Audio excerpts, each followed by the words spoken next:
It's been a while. We're finally getting there. A divorced, red-pilled guy having his somber second thought.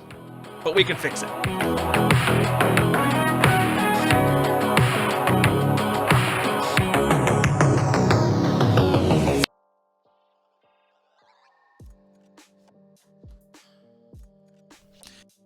Welcome, guys. Another episode of The Red Pill. And this one, again, typical.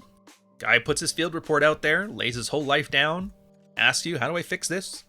Divorced, need help accepting and dealing with what feels like a powerless situation. He's given a bunch of great advice by guys who have been there, done that, got the t-shirt, which, by the way, get the t-shirt, store.ryanstone.com. Link will be in the description. That's the seamlessest, shameless plug I've ever had. Anyways, gets his advice and just leaves. Done with this. They never seem to come back. So, again, another reason I tell you don't red pill your friends, most of the time they don't want help. They just wanna vent. And there's tons of places that you can go to vent. I just don't think if you make the red pill one it's gonna be any use to anybody, because then you're just filling your place up with garbage. Anyways, the guy's been divorced 3 years, has 2 young boys, the most important thing in his life. Shortly after the divorce, I found No More Mr. Nice Guy by Robert Glover, and it opened my eyes. Read it a few times, as well as some of the other recommended material you guys have here on the sidebar. I've been working on myself and have definitely made progress, but I still suffered from covert contracts and have difficulty identifying what I truly want and then speaking up for it. I work out and am fit, though not ripped. I have a small social circle and I'm working on growing it, and I've been working with a therapist weekly who is helpful. I've been in a relationship now for a little over 2 years. It was a bit tumultuous, more on that below. Keep in mind, divorced 3 years ago, relationship for 2. Got right back on that horse. Now, how much do you want to bet in that year in between he did any of the hard work on himself, or he just kicked the can down his road, blamed the wife for all of her problems, and then finds himself in the same situation with a new girl? We'll read and find out. At the time of the split, it was relatively amicable. No arguments over money or property. I paid no alimony, fair child support. The kids were young, so we agreed to 2 overnights a week with me to start, and the stated intent to move to 50% parenting time. I thought we'd split up and each have our own lives with the kids, and unfortunately that never happened. She has refused to give me additional parenting time for the last 3 years. She claims the kids need therapy, and claims our younger son has a food intolerance issue requiring a special diet, and she wants to change the schools. She refuses almost every single request I make. Example, I'm going to a wedding in Hawaii soon, and she wanted to turn it into a week's vacation with the boys. She said no.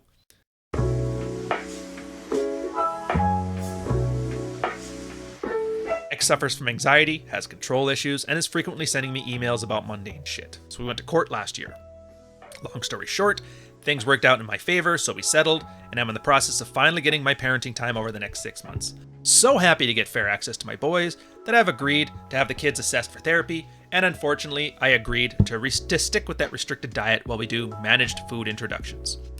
We also agreed to a court-appointed decision maker to help us decide for us if we can't come to agreement on topics. This has been a total cluster. But we're transitioning to a new decision maker, and I hope that will help. Basically, the past 3 years have been perpetual, intense conflict, and it's so goddamn frustrating to feel like I have no power in this situation and that I'm stuck with this nonsense for the foreseeable future. I have recently accepted my own fault with some of the decisions I've made that have contributed to the feelings of powerlessness. And about a year after the divorce, I met a woman we've been dating ever since. I was in a bit of a monk mode at the time, and on a good path. Finding her disrupted me a bit, and we had our turmoil and difficulties. She has her issues too. A history of mental health, and being a slut are the main ones. We also had some great qualities. Best sex of my life, whenever and however I want. Very submissive, great with the kids, very helpful, very supportive. And I have a higher SMV now, so I think I can keep her attractive for the long term. I've been guilty of one-itis with her in the past, but I'm getting over that while currently facing the possible end of our relationship. The constant conflict with my ex, the legal battle, fighting with the decision makers, arguing with bad doctors, it's taken a toll that's really hard for me to have the capacity to work on my relationship with my girlfriend. I'm holding her at arm's length a lot of the time. And if my relationship ends, I'm okay with that, abundance. But I have to find a way to move past the conflict and the anger. So how do I accept this? And he makes a reference to a post that really resonated with him that's called The Jagged Pill. Which I may get onto that in a different episode, but it's essentially like Jagged Pill, you get it. Things don't go down easy. And Blue Pill Professor comes in. He's actually been a legal investigator for more than 10 years in divorces, sorry. And the story's nothing new. Women weaponize the divorce case. It's a bad deal for men. I don't need to hammer home that point. If you don't understand it by now, how the heck did you even find your way to this channel? If you want some issues, go Rich Cooper, Rollo Tomasi. They got the channels. They'll talk about this incessantly. You'll learn more from them than you ever will about me, about how divorced ex-wives ain't shit. Girls like this play for blood. Even the smallest amount of validation.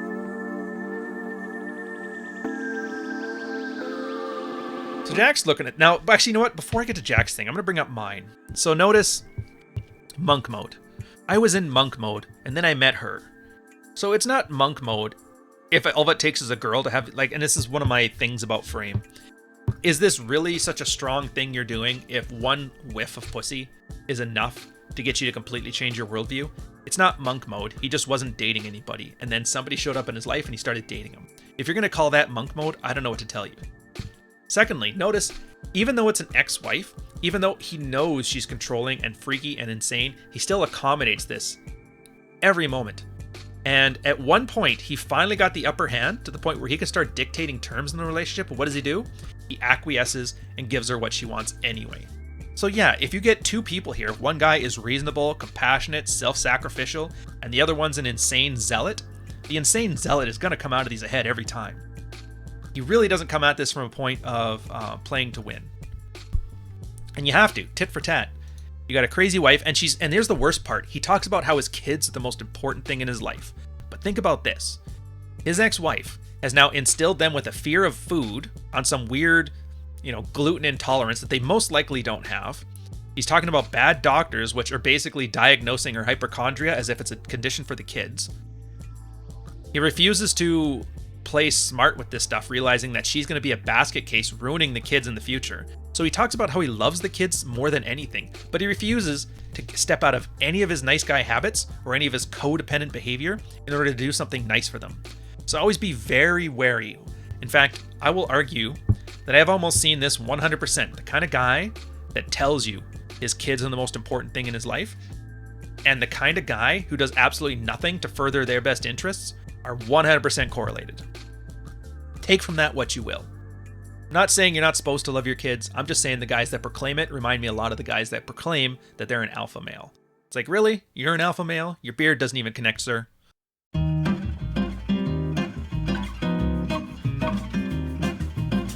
But now we'll get to Jack. He's like, so you've seen a therapist, you said, right? I would have imagined you would discuss some coping mechanisms. Conventional wisdom here is you can't control other people's actions. You can only control how you react to them. You were dealt some shitty cards, made some decisions where you traded shitty cards and ended up with others. You can't go back to the past. You can't just make the deal, just magically give you better cards. You can't take back your decision to accept new bad cards, aka legally agreeing to those diet restrictions, which was stupid. All you can do is put yourself in the best possible situation to play the cards you have. And these are the things you need to come to terms with. If you think you need to see a professional, this is what you need to do and talk about them. I see your situation almost as having a chronic illness, like kidney disease. You thought you could manage it, but it's progressed to something worse, and also you exasperate it with some poor diet and health choices. Doctors are confident you can lead a good life, but that requires moving forward, and you're still sort of stuck in, I never thought it would be this bad mentality. Now your situation largely sounds like 2 steps forward, 1 step back. You now have 50% custody, but now you're legally bound to stupid food restrictions. You got a mediator for disputes, but apparently that sucks, and now you're getting a new one. It's easy to dwell on thoughts like, Jesus, can't everything just fucking work out and be stable for once? But dude, that's life. 2 steps forward and 1 step backward is how most of us make progress. The key is progress. You've likely been conditioned to dread the inevitable step back, and that step back does suck.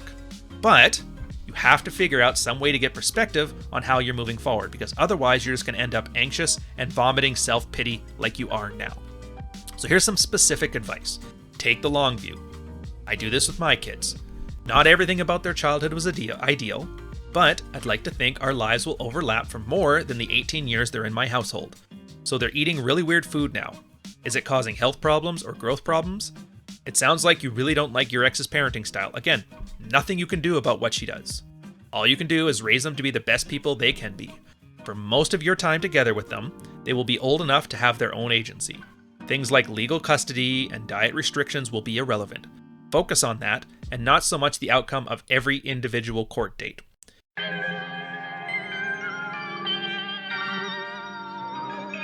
As for your current girlfriend, it sounds like she likes you a lot. You know you aren't very considerate sometimes, and you see her hurt by that, but also think she won't ever leave you. My suggestion is, own it. You want to be in a committed LTR? Own it. If you don't, end it. But right now it sounds like you're just sort of keeping her around because you like the companionship when it's convenient. Is she a good person? Is she a good woman? Does she deserve more than what you're giving her? A lot of women aren't, and only you can decide that. But like I said, own it. If you think your distance, anxiety serves a purpose in getting a better outcome for your kids, then break up with her. Otherwise, you can come to terms that it is what it is. She's a good woman that has stood by you and gives you what you want physically and emotionally as a stepmother. Then do what you need to do to salvage things with her. So, Serenity Prayer. Now again, I love this because this was 7 years ago. And then about a year or two later, there was a guy that came with the married red pill, ex-addict bro. Talked about him before a few times. He was in a very similar situation. Crazy ex-wife, alcoholic, horrible things like that. He was a pharmacist, popping pills.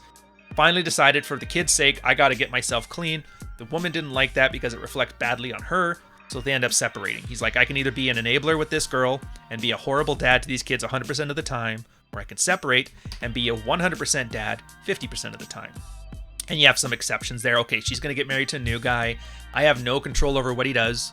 I have no control over what she does. All I can do is be a good parent to these guys. And remember that most of the time you're going to spend with your kids are going to be with them as adults.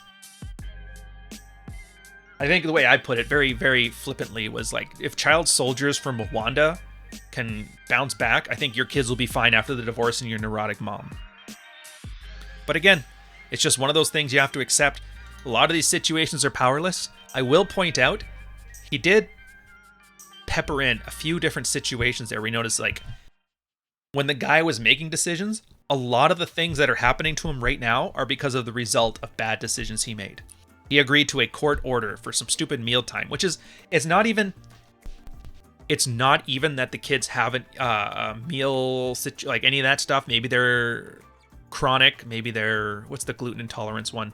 But I mean, if it's not properly diagnosed by a medical professional, and I'm going to assume it's not here because so many people have those gluten intolerance issues where they can only eat gluten when they're by themselves. As soon as they're in a group, they have to talk about it.